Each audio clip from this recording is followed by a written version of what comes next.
Hey, how y'all doing out there? Silver Buck here.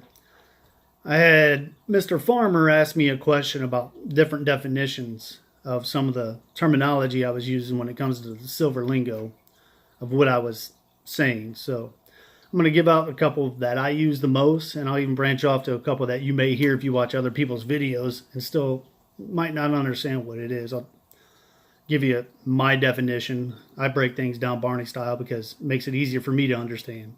Nothing against your intelligence. First thing we're going to go over is a generic round. The reason they call it generic is because it's a private mint, like this prospector here. This is 1 ounce, 999 fine silver, generic round.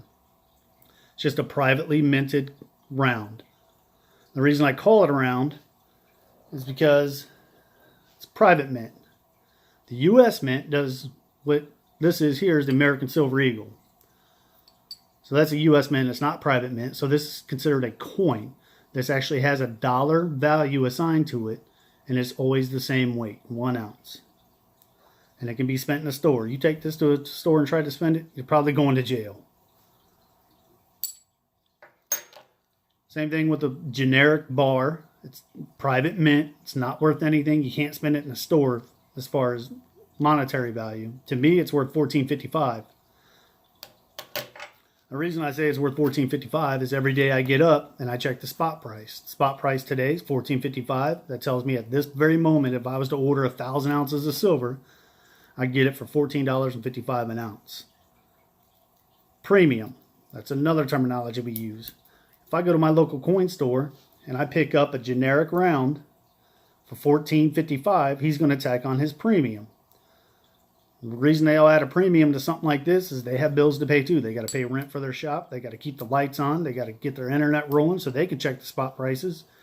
They got their business telephone line they got to pay for, and all their workers they got to pay for. So they'll tack on maybe $14.55. This might cost me $16.50, $17.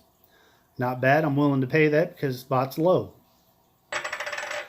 Where this American Silver Eagle would demand a little bit higher premium over generic rounds. So this coin will cost me, say if I paid $17 for the generic, this might cost me $18, $19, $20. Just depends on where you go, what the spot price is, and how well that owner of the store knows you. I go to the same store every day.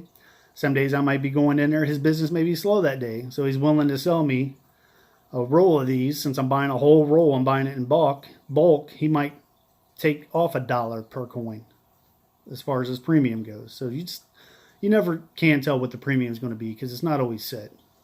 So we talked about generics, we talked about rounds, we talked about coins. Purity. Let's talk about purity a little bit. This is 999 fine silver, the coin. The round is 999 fine silver. The bar is 999 fine silver. Really, you only get into something a little bit different like the Canadian maple. That's 0.9999, 4 nines. You can see it here on the left side and the right side of the coin. And notice I called it a coin because it does have a dollar value. You see down there on the bottom, it says dollar, $1. You can take this to Canada and spend it as a dollar. You'd be crazy to do that because it's worth $14.55 spot price. But if you see this and you wanted to, you could, I guess. So semi-numismatic and numismatic. I really don't get into that too much, but the semi-numismatic is like a high bullion content, and where the numismatic is more like old coins collecting. So that brings me to my next point, junk silver. Junk silver, constitutional silver, they're both the same thing. They both have the same definition. Anything pre-1965, they generally have between 35% silver and 90% silver. So something like this 1964 quarter, considered junk silver. The silver dollar would be considered junk silver. This silver dollar would be considered junk silver. As well as these half dollars. These half dollars, pre-65, so they'd be considered junk silver. And the dimes, anything before 1965, would also be considered junk silver. So, and something like this, not junk silver, but I got them because they're old. I liked them, and I'm just going to add that to my stack, like I said in a prior video. Had a little bit of money left over, so I picked up like 4 of these.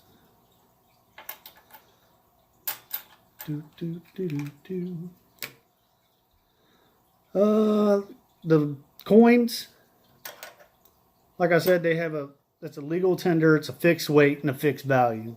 So that's the only reason I say the difference between a coin and a round. The round does not have a fixed weight or a fixed value. It's just merely by weight and spot price. So if it's a 2-ounce round, that's $14.50, let's say. You're looking at $29 for the coin or the round because it's a 2-ounce round. And I do have one, but it's not here with me right now, so I can't show you the 2-ounce round. And remember, the round one, the private mint, is not worth a dollar amount. It's just whatever spot price is and cannot be spent in a store. So we talked about current spot price. We talked about spot price. We talked about the premium added. We talked about the junk silver. Let's talk a little bit about liquidity. All liquidity is the ease of selling your product or buying it. So I tend to have a lot more of the generics as of right now, just because I can get rid of it a lot easier. And I have a lot of the American Silver Eagles, just because I want my stack to have more Silver Eagles than anything, just because it's the most recognizable coin out of all my stuff I have. This would be the easiest thing to get rid of. So that's basically liquidity in a nutshell. How easy can you sell or buy it? And if you're looking at a 100-ounce bar, they say it's a lot harder. Like Overtax Taxpayer is another guy I follow on YouTube. He claims to be harder. 100-ounce bar right now would be going for like $1,500, give or take. But a 1-ounce bar of gold goes for like $1,250. So if you're dealing with that much, if you got people buying that much in gold, I think it'd still be pretty easy to get rid of a 100-ounce bar. Wouldn't be much fun to carry around because it's bad boy's going to be a little heavy, but 100 ounces is as big as I'd go, and I would buy them, but right now I'm focused on getting my little stuff stacked up, and then I'll start focusing on 10, 20, 25, 50, 100-ounce bars. So, and all that is, when I'm saying those numbers, is 20 ounce, 50 ounce, 100 ounce. Where these are 1 ounce, 1 ounce, 1 ounce. Everything besides the junk silver I showed you was 1 ounce. So that's that in a nutshell. If you got any more questions or you want something explained to you a little better, or maybe I missed something that you were looking for specifically, leave it in the comments. All right, guys, this is Silver Buck. Please like, share on my videos. And if you haven't subscribed yet, please hit that subscribe button. I hope you had a wonderful Thanksgiving. Mr. Farmer, thanks again for your questions.